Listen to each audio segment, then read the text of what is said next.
Hello everyone, మీరు చూస్తుంది Suman TV. నేను మీ Keerthi. January month is known for cervical cancer awareness month. మరి ఈ సబ్జెక్ట్ గురించి ఇన్డెప్త్గా మనతో మాట్లాడి సర్వైకల్ క్యాన్సర్ గురించి మనకు తెలియజేయడానికి ప్రముఖ ఆంకాలజిస్ట్ డాక్టర్ మోహన్ వంశీ గారు మనతో పాటు ఉన్నారు. సార్, కొత్త సంవత్సరంకి వచ్చేసాం. Happy new year sir. Thank you ma'am. Wish you very happy new year to. Thank you sir. So ఈ హ్యాపీ న్యూ ఇయర్లో జనవరి మంత్తోనే సర్వైకల్ క్యాన్సర్ అవేర్నెస్ మంత్ అని స్టార్ట్ చేస్తున్నాం. సో దీని గురించి ఏం చెప్తారు సార్? ఈ భారతదేశంలో ఎస్పెషల్లీ సౌత్ ఇండియాలో అత్యధికంగా కనబడే క్యాన్సర్ గర్భసంచి ముఖద్వార క్యాన్సర్. ముఖ్యంగా poorer sections of the society, economically deprived సొసైటీలో ఆ పూర్ శానిటేషన్ హ్యాబిట్స్తో ఈ క్యాన్సర్ ఎక్కువగా చూస్తున్నాం. ముఖ్యంగా తీర ప్రాంత ప్రజల్లో ఆంధ్రప్రదేశ్, ఒరిస్సా, తమిళనాడు కోస్ట్లో this is the commonest cancer. అంటే అక్కడ తేమ కలిగిన వాతావరణంలో ఈ వైరస్, హ్యూమన్ పాపిల్లోమా వైరస్ ఎక్కువగా వ్యాప్తి చెంది ఈ క్యాన్సర్ ని కలగజేస్తుంది. ఈ వైరస్ వల్ల క్యాన్సర్ వస్తుంది. It's very intelligent virus, more intelligent than corona virus. What way sir? Corona virus, corona infection ఒకసారి వచ్చింది అనుకోండి, వెంటనే మన body develops immunity to that virus. అంతే కదా? మనం అప్పుడు గుర్తుందా మీకు, వ్యాక్సిన్ వేయించుకున్నప్పుడు వ్యాక్సిన్ వేయించుకోకముందు నాకు ఎన్ని యాంటీబాడీస్ ఉన్నాయి, మీకు ఎంత యాంటీబాడీ టైటర్ సెట్ చేసుకునే వాళ్ళం కదా. సో కరోనా వైరస్ కి ఇమీడియట్ గా బాడీ ఇమ్యూన్ మెకానిజమ్స్ దాన్ని గుర్తించి దానికి యాంటీబాడీస్ తయారు చేసి నెక్స్ట్ టైం ఇన్ఫెక్షన్ వచ్చినప్పుడు కాపాడుతుంది.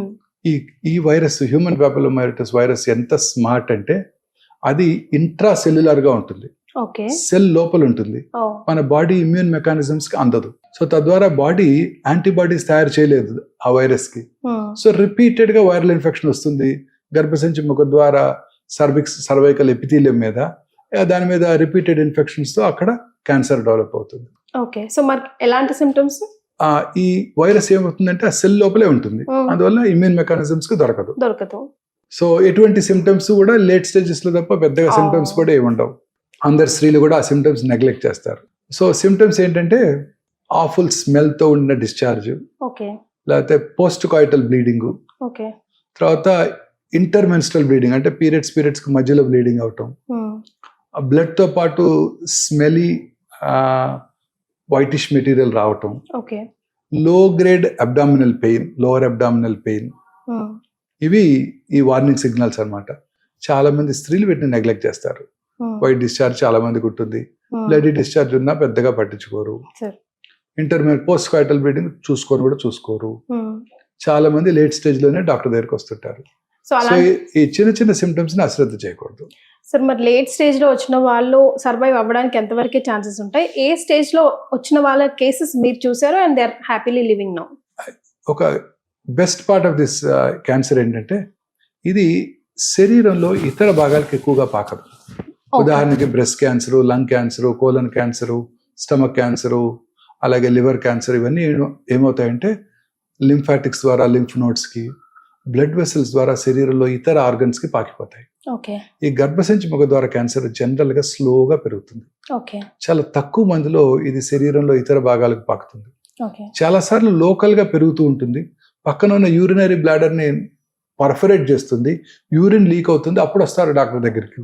లేకపోతే వెనకాల ఉన్న మల ద్వారాన్ని పెనట్రేట్ చేస్తుంది, మోషన్ లీక్ అవుతుంది ముందు నుంచి, అప్పుడు వస్తారు డాక్టర్ దగ్గరికి. సో పెద్దగా సిమ్టమ్స్ కలగజేయదు, పెరుగుతూనే ఉంటుంది, బాధ కలిగిస్తుంది, కానీ శరీరంలో ఇతర భాగాలకు పాకి ప్రాణానికి హాని చేయదు. సో అందుకని చాలా కాలం బ్రతికేస్తారు ఇది లేట్ స్టేజెస్ లో కూడా. సో ఎర్లీ సర్వైకల్ క్యాన్సర్ కనుక గుర్తించినట్టయితే మనము సర్జరీ చేయడం ద్వారా దాన్ని పూర్తిగా క్యూర్ చేయవచ్చు. ఎర్లీగా ముందుగా గుర్తించినట్టయితే. చాలా సార్లు best part of this cancer ఏంటంటే దీనికి లాంగ్ ప్రీ క్యాన్సరస్ ఫేజ్ ఉందండి. అంటే క్యాన్సర్ రాకముందే దీన్ని గుర్తించవచ్చు. అండ్ దీన్ని ప్రివెంట్ కూడా చేయవచ్చు. ఇది మోర్ ఇంపార్టెంట్ మనకి. సో ముందు ఎలా గుర్తించవచ్చు? ఈ ప్రీ క్యాన్సరస్ ఫేజ్ అంటే ఏంటంటే కొన్ని సంవత్సరాల పాటు ఇది ప్రీ క్యాన్సరస్ ఫేజ్ లో ఉంటుంది, ఆ తర్వాత క్యాన్సర్ గా మారుతుంది. సో సింపుల్ క్లినికల్ ఎగ్జామినేషన్, చిన్న పాప్స్మియర్ టెస్ట్ చేయడం ద్వారా, పాప్స్మియర్ టెస్ట్ అంటే వెరీ సింపుల్ టెస్ట్, స్క్రేపింగ్స్ తీసుకొని దాన్ని స్లైడ్ మీద పెట్టి పరీక్ష చేసినట్టయితే ఆ ప్రీ క్యాన్సర్ ఫేజ్ లో ఉందా, క్యాన్సరస్ ఫేజ్ లో ఉందా ఈజీగా చెప్పేస్తారు పెథాలజిస్టులు. సో ప్రీ క్యాన్సర్ ఫేజ్ లోనే మనం ముందుగా గుర్తించామనుకోండి, అప్పుడే మనం రెమిడియల్ మెషర్స్ తీసుకుంటే, సర్జరీ కనుక చేసినట్టయితే క్యాన్సర్ ని ప్రివెంట్ చేయవచ్చు. కానీ పాప్స్మియర్ చేయించుకోవాలన్న థాట్ కూడా మాకు రావాలి. Yes, very correct. సో జనరల్గా ఇప్పుడు ఏం చేస్తున్నారంటే ఇది there was a pilot project in south India. ఇదేంటంటే మన ప్రతి 5,000 మంది పాపులేషన్కి ఒక ఫీమేల్ హెల్త్ వర్కర్ ఉంటారు. ఇప్పుడు వీళ్ళందరినీ కూడా ట్రైన్ చేశారు, ముఖ్యంగా తమిళనాడులో. When I was very young in cancer institute Adyar, అప్పుడే స్టార్ట్ అయింది ప్రోగ్రామ్. సో అందుకని క్యాన్సర్ ఇన్సిడెంట్స్ ఇప్పుడు బాగా తగ్గిపోయిందండి. సో వే బ్యాక్ ఇన్ 1991లోనే ప్రోగ్రామ్ స్టార్ట్ చేసింది యూనియన్ గవర్నమెంట్. అదేంటంటే to train each of this health worker to identify abnormal cervix, క్లినికల్గా చూసి ప్యాప్స్మియర్ చేయకుండా వాళ్ళని referral centre districts headquarters హాస్పిటల్కి తీసుకురావటం, అక్కడ ప్యాప్స్మియర్ చేయటము, వాళ్ళని ఐడెంటిఫై చేయటము, క్యాన్సర్ ముందు ఫేజ్లో గుర్తించటము, ప్రివెంట్ చేయడం జరుగుతుంది. దీన్ని సెకండరీ ప్రివెన్షన్ అంటాం.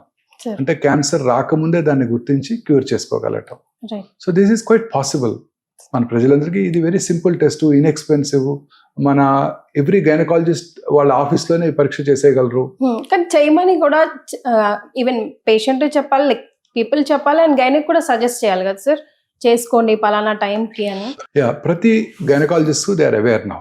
వాళ్ళు రొటీన్గా చెకప్కి వచ్చినప్పుడు they must examine the breast of the women and teach them how to examine them self. So ప్రతి స్త్రీ కూడా ఎప్పుడొకప్పుడు లేడీ డాక్టర్ దగ్గరికి వెళ్తుంటారు. అప్పుడు ఒకసారి వారితో పరీక్ష చేయించుకోవటం, బ్రెస్ట్ ఎగ్జామినేషన్, తర్వాత నేర్చుకోవటం ఎలా సెల్ఫ్గా ఎలా అవేర్నెస్ తెచ్చుకోవాలి, ఎలా బ్రెస్ట్ ఎగ్జామినేషన్ చేసుకోవాలి, ఏమేమి మార్పులు ఉంటే డాక్టర్ దగ్గరికి రావాలి. అదే టైంలో క్లినికల్ ఎగ్జామినేషన్, ఒకసారి లేడీ డాక్టర్ కనుక ఎగ్జామినేషన్ చేస్తే చాలా ఈజీగా ఐడెంటిఫై చేయగలుగుతారు. నార్మల్గా ఒక ప్యాప్స్మియర్ తీసేసుకుంటే చాలా ఈజీగా ప్రీ క్యాన్సర్ ఫేజ్ని గుర్తించవచ్చు. వెరీ సింపుల్, ఇది ఇన్ఎక్స్పెన్సివ్ టెస్ట్. చాలా మన ఇండియన్ ఎన్విరాన్మెంట్లో చాలా ఈజీగా చేసేయగలుగుతాం.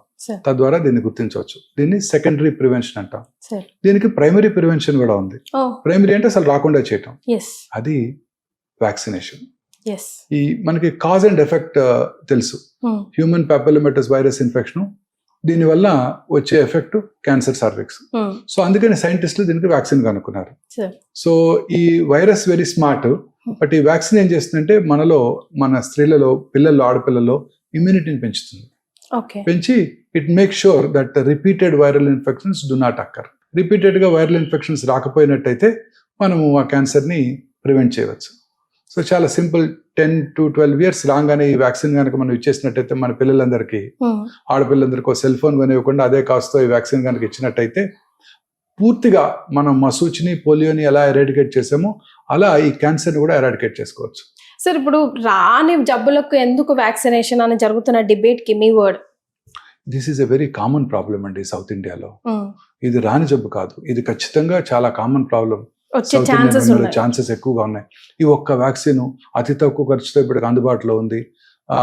లాస్ట్ టైం నేను మన్మోహన్ సింగ్ గారు ప్రైమ్ మినిస్టర్గా ఉండగానే వారు మెర్క్ కంపెనీతో డిస్కస్ చేసి ఈ వ్యాక్సిన్ ఇండియాలో చాలా తక్కువ ఖర్చుగా అందుబాటులో తీసుకొచ్చారు. ఇప్పుడు ప్రెసెంట్ గవర్నమెంట్ ఇండియాలోనే ఈ వ్యాక్సిన్ తయారు చేసి మన పిల్లలందరికీ ఫ్రీగా ఇవ్వాలనుకుంటుంది. మన బడ్జెట్లో the present finance minister announce చేశారు, ఇది ఫ్రీగా మన పిల్లలందరికీ అందిస్తామని. సో ఫ్రీగా అందిస్తామని. సో ఈ వ్యాక్సిన్ ఇవ్వటం ద్వారా 016 కానీ 026 కానీ 2-3 డోసేజ్ స్కెడ్యూల్స్ ఉన్నాయి. ఇవ్వటం ద్వారా మనం ఈ ఇన్ఫెక్షన్ రాకుండా చేసి క్యాన్సర్ రాకుండా చేయవచ్చు. క్యాన్సర్ రాకుండా వ్యాక్సినేషన్తో చేయొచ్చు. ఓకే, సైడ్ ఎఫెక్ట్స్ వస్తాయా? వెంటనే మాకు ఒక డౌట్ వస్తుంది. ఏమీ సైడ్ ఎఫెక్ట్స్ లేవు దీనికి. మనం మిగతా వ్యాక్సిన్ లాగానే ఏదైనా కొంచెం 99 degrees ఫారెన్హైట్ ఫీవర్ రావచ్చు తప్ప ఎటువంటి సైడ్ ఎఫెక్ట్స్ లేవు. కంఫర్టబుల్గా మన పిల్లలందరికీ మనం ఇప్పించేయచ్చు. ఖచ్చితంగా ఇవ్వాలి కూడా. 10 years రాగానే ఇచ్చినట్టయితే this deadly disease can be prevented after 10 years. After 10 years. Okay. Before marriage ఎప్పుడైనా ఇవ్వచ్చు, మ్యారేజ్ చేసుకున్నా కూడా ఇవ్వచ్చండి, తీసుకోవచ్చు వాళ్ళు కూడా. కానీ ఒక 1 year ప్రెగ్నెన్సీ రాకుండా చూసుకోవాలి. After vaccination. సో మ్యారేజ్ అయిన తర్వాత కనుక ఈ వ్యాక్సిన్ తీసుకోవాలనుకుంటే ముందుగా చెక్ చేసుకోవాలి ఆల్రెడీ డిసీజ్ వచ్చిందా లేదా అనేది. లేట్గా వ్యాక్సిన్ తీసుకున్నా కూడా, అంటే ఇప్పుడు 10-12 years వ్యాక్సిన్ తీసుకుంటే వాళ్ళకి ఆ తర్వాత ఫ్యూచర్లో పాప్స్మియర్ కూడా ఏం అవసరం లేదు అసలు. బట్ లేట్గా 20s 30s up to 45 Indian government recommends, world body also recommends 45 వరకు మీరు వ్యాక్సిన్ తీసుకోవచ్చు అని. బట్ వాళ్ళు అంటే vaccine would try to prevent, but పూర్తిగా నివారించలేదు. సో వాళ్ళు రెగ్యులర్గా స్క్రీనింగ్ కూడా చేసుకోవాల్సి ఉంటుంది. సంవత్సరానికి ఒకసారి వారు లేడీ డాక్టర్ దగ్గరికి వెళ్ళి పరీక్ష చేసుకోవాల్సి ఉంటుంది. నేను వ్యాక్సిన్ తీసుకున్నాను 35 ఏళ్ళప్పుడు ఇంకా నాకు రాదు అని అనుకోకూడదు. చిన్నప్పుడే తీసుకుంటే yes, it is definitely primary prevention. 35 40s కానీ తీసుకున్నారు అనుకోండి, ఇంకా నాకు రాదు అని అనుకోకూడదు. రెగ్యులర్గా స్క్రీనింగ్ కూడా చేసుకోవాల్సి ఉంటుంది. సో ట్రీట్మెంట్స్ మరి ఏ విధంగా ఉంటాయి? బికాస్ చాలా లేట్గా తెలుసుకున్న వాళ్ళ పరిస్థితి ఏంటి, అర్లీగా తెలుసుకున్న వాళ్ళ పరిస్థితి ఏంటి, ఎంతవరకు బయటపడవచ్చు? దీనికి స్టేజింగ్ చేయడానికి జనరల్గా ఎంఆర్ఐ స్కాన్ వాడుతుంటాం. ఇప్పుడు కొత్తగా పెట్ ఎంఆర్ అందుబాటులోకి వచ్చింది. పిఈటి ఎంఆర్, పెట్ ఎంఆర్ హైదరాబాద్లో ఫస్ట్ టైం ఇండియాలో అందుబాటులోకి వచ్చింది. ఈ పెట్ ఎంఆర్ చేయడం ద్వారా చాలా యాక్యురేట్గా ఈ క్యాన్సర్ని స్టేజ్ చేయవచ్చు. పెట్ వేరు, పెట్ ఎంఆర్ వేరు. పెట్ ఎంఆర్, పెట్ వేరు, పెట్ ఎంఆర్ వేరు. Okay. PET MR combination of MRI and PET. MRI is very useful. Pelvic organs diagnose చేయడానికి MRI is the best tool. దాంతో పెట్ కూడా కాంబినేషన్ లో కనుక వచ్చినట్టయితే ఎంఆర్ఐలో గడ్డ ఉంది లేనిది తెలుస్తుంది, పెట్ ఎంఆర్లో ఆ గడ్డలో మెటబాలిక్ యాక్టివిటీ ఉంది లేనిది తెలుస్తుంది. మెటబాలిక్ యాక్టివిటీ ఉన్నట్టయితే అది క్యాన్సర్ కావచ్చు. సో ఫర్ ఎగ్జాంపుల్ గర్భసంచి ముఖద్వార క్యాన్సర్ని మనం ఎంఆర్ఐ చేసినప్పుడు ట్యూమర్ని విజువలైజ్ చేసాము, పక్కనే వచ్చిన నోడ్ కనపడింది. నెక్స్ట్ క్వశ్చన్ అడుగుతారు, ఆ నోడ్ కూడా క్యాన్సరా డాక్టర్ గారు అని. అది మనకి పెట్ ఎంఆర్లో తెలుస్తుంది. సో పెట్ ఎంఆర్ చేయడం ద్వారా మనం యాక్యురేట్గా స్టేజ్ చేసుకొని అర్లీగా కనుక మనం గుర్తించినట్టయితే రాడికల్ హిస్టరెక్టమీ అంటే గర్భసంచిని దూరంగా తీసేయడం ద్వారా మనం ఈ క్యాన్సర్ని పూర్తిగా క్యూర్ చేయవచ్చు. ఓల్డెన్ డేస్లో పెద్దగా కోత కోసి సర్జరీ చేసేవాళ్ళం. ఇప్పుడు కీహోల్ పద్ధతిలో చేస్తున్నాం. అంటే జస్ట్ 4 to 5 హోల్స్ చేయడం ద్వారా మనం ఈ క్యాన్సర్ని చక్కగా పూర్తిగా కీహోల్ పద్ధతిలో చేయడం వల్ల అడ్వాంటేజ్ ఏంటంటే హై డెఫినిషన్ డిజిటల్ కెమెరాస్తో చాలా కేర్ఫుల్గా మనం ప్రతి ఆర్గన్ని ఐడెంటిఫై చేయగలుగుతాము. క్యాన్సర్ ఎక్కడుంది, ఎంత దూరం పాకిందో 16 to 17 times మ్యాగ్నిఫైడ్ ఇమేజ్ని ఆపరేషన్ రూమ్ స్క్రీన్ మీద చూస్తూ సర్జరీ చేయడం చాలా కంఫర్టబుల్గా ఉంటుంది సర్జన్కి, పేషెంట్ కూడా. ఈ గర్భసంచి ముఖద్వారం పక్కన వైటల్ ఆర్గన్, యూరినరీ బ్లాడరు, వీటికి వెళ్ళే నర్వ్స్ని చాలా ఈజీగా ఐడెంటిఫై చేసి ఆ నర్వ్స్ని ప్రిజర్వ్ చేస్తూ నర్వ్ స్పేరింగ్ రాడికల్ హిస్టెక్టమీ చేస్తూ ఎటువంటి సైడ్ ఎఫెక్ట్స్ లేకుండా సర్జరీ చేయడానికి అవకాశం ఉంది. అండ్ ఈ కీహోల్ పద్ధతి ద్వారా సర్జరీ చేసినప్పుడు తొందరగా రికవర్ అయిపోతారు పేషెంట్స్. ఇమీడియట్గా వారికి ఫర్దర్గా ఏమన్నా అడ్జువెంట్ ట్రీట్మెంట్, రేడియేషన్ కానీ ఇవ్వాలన్నా వెంటనే ఇవ్వడానికి అవకాశం ఉంటుంది. Okay. So procedure same procedure keyhole పద్ధతిలో చేసేస్తాం అన్నమాట. ఓకే. సో లేట్ స్టేజెస్లో డయాగ్నోస్ చేసినప్పుడు స్టేజ్ 2B, స్టేజ్ 3, స్టేజ్ 4లో వీళ్ళందరికీ రేడియోథెరపీ ద్వారా ప్లస్ రేడియోథెరపీతో పాటు కంకరెంట్ కీమోథెరపీ ద్వారా వీళ్ళని ఇప్పటికీ కూడా క్యూర్ చేయవచ్చు. ఈ రేడియోథెరపీలో కూడా అనేక నూతన చికిత్సా పద్ధతులు ఇప్పుడు అందుబాటులోకి వచ్చాయి. అందులో ముఖ్యమైనది artificial intelligence powered linear accelerator. అంటే కృత్రిమ మేధస్సుతో కూడిన పనిచేసే radiation delivery systems. Linear accelerator అనేది రేడియేషన్ డెలివరీ అపారటస్ అన్నమాట. ఈ రేడియేషన్ డెలివరీ చికిత్సా పరికరంలో ఆర్టిఫిషియల్ ఇంటెలిజెన్స్తో కనుక పనిచేసినట్టయితే చాలా చక్కగా ట్యూమర్ని ఐడెంటిఫై చేయడానికి అవకాశం ఉంది. మీరు ఎనాటమీ చూసినట్టయితే గర్భసంచి ముందు యూరినరీ బ్లాడర్ ఉంటుంది, గర్భసంచి వెనకాల మలద్వారం ఉంటుంది. సో ఉదాహరణకి మనం రేడియేషన్ ప్లాన్ చేసాము, కరెక్ట్ గా గర్భసంచి ముఖద్వారానికి రేడియేషన్ ఇచ్చేటట్టు రేడియేషన్ ఆంకాలజిస్ట్ చాలా చక్కగా ప్లాన్ చేశారు. రేడియేషన్ ఇచ్చేసాం, 3 రోజులు అయిపోయింది. 4వ రోజు patient had little constipation. Constipation ఎవరికైనా ఉండొచ్చు కదండి. కాన్స్టిపేషన్ ఉన్నప్పుడు ఏమవుతుంది, రెక్టమ్ యొక్క సైజ్ పెరుగుతుంది, ఉబ్బుతుంది. రెక్టమ్ ఉబ్బినప్పుడు ముందున్న సర్విక్స్ ని ఒక 3 మిల్లీమీటర్లు ముందుకు పుష్ చేస్తుంది, 2 మిల్లీమీటర్లు పుష్ చేస్తుంది. కానీ మనం రేడియేషన్ ఇచ్చినప్పుడు రేడియేషన్ చికిత్సా పరికరము దీన్ని ఐడెంటిఫై చేయదు. ముందుగా కంప్యూటరైజ్డ్ ప్లానింగ్ చేశాం కదా, ఇంతకుముందు ఎక్కడైతే రేడియేషన్ ఇచ్చామో అక్కడే రేడియేషన్ ఇచ్చేస్తుంది. అలా ఇచ్చినప్పుడు పార్ట్ ఆఫ్ ద రెక్టమ్ మీద రేడియేషన్ డోస్ పడుతుంది, part of the cancer radiation dose నుంచి ఎస్కేప్ అవుతుంది. అందుకని చాలా సార్లు కొంచెం ఎక్కువ ఫీల్డ్ లో రేడియేషన్ ప్లాన్ చేస్తారు, అప్పుడు సైడ్ ఎఫెక్ట్స్ ఎక్కువగా ఉంటాయి. ఈ కొత్త చికిత్సా పరికరం కృత్రిమ మేధస్సుతో పనిచేస్తుంది. దీనిలో ఇన్బిల్ట్ సిటీ స్కాన్ ఉంది. సో రేడియేషన్ ఇచ్చే ముందు అది చూస్తుంది ఎక్కడుంది మన సర్విక్స్ అని ఐడెంటిఫై చేస్తుంది. తర్వాత ఆలోచిస్తుంది, మరి దానికి కృత్రిమ మేధస్సు ఉంది కదా, మనిషి కన్నా చక్కగా ఆలోచిస్తుంది. అదేమిటి ఇక్కడ ఉండాల్సిన సర్విక్స్ 2 మిల్లీమీటర్ల ముందుకు జరిగింది అని అబ్జర్వ్ చేస్తుంది. ఆ కొత్త లొకేషన్ కి అడాప్ట్ చేసుకుంటుంది. మళ్ళీ కృత్రిమ మేధస్సుతో రీప్లాన్ చేస్తుంది రేడియేషన్ ని అండ్ డెలివర్ చేస్తుంది 2 లేక 3 నిమిషాల్లో. ఇది పవర్ ఆఫ్ ఆర్టిఫిషియల్ ఇంటెలిజెన్స్. ఒమేగాలో ఉంది కదా సార్? ఒమేగాలో ఉంది. సో ఈ రేడియేషన్ చికిత్సా పరికరంతో ఆ పక్కన ఉన్న నార్మల్ రెక్టమ్ అంటే మలద్వారం మీద ఎటువంటి రేడియేషన్ లేకుండా ప్రిసైజ్ గా ఎవ్రీ డే మనం గర్భసంచి ముఖద్వారం మీదే రేడియేషన్ ని టార్గెట్ చేయగలం. అలాగే ఒక రోజు 4వ రోజో 10వ రోజో కొంచెం వాటర్ ఎక్కువ తాగి ట్రీట్మెంట్కి వచ్చారు. సడన్ గా యూరిన్కి వెళ్ళాలన్న కోరిక కలిగింది. కానీ అప్పుడే టెక్నీషియన్ వచ్చి మీ టర్న్ వచ్చింది రండి మేడం అన్నారు. ఇది 2 నిమిషాలే కదా చికిత్స, చేంజ్ చేసుకుని వెళ్ళిపోదాం, లేకపోతే ఇంకెవరో వస్తారు, మళ్ళీ నేను 10 నిమిషాలు Wait వెయిట్ చేయాలి చేయాలి. అనుకొని లోపలికి వెళ్ళిపోతారు. మరి బ్లాడర్ కొంచెం సైజ్ పెరిగింది, బ్లాడర్ లో యూరిన్ ఉండటం వల్ల గర్భసంచి ముఖ ద్వారానే 1 మిల్లీమీటర్ వెనక్కి జరిగింది. దీన్ని కూడా ఇది ఐడెంటిఫై చేస్తుంది. అరేవా, చేసి ఆ కొత్త లొకేషన్కి అడాప్ట్ చేసుకుని రీప్లాన్ చేసి రేడియేషన్ డెలివర్ చేసేస్తుంది. Such valuable information sir. Thank you so much for joining us. నమస్తే అండి.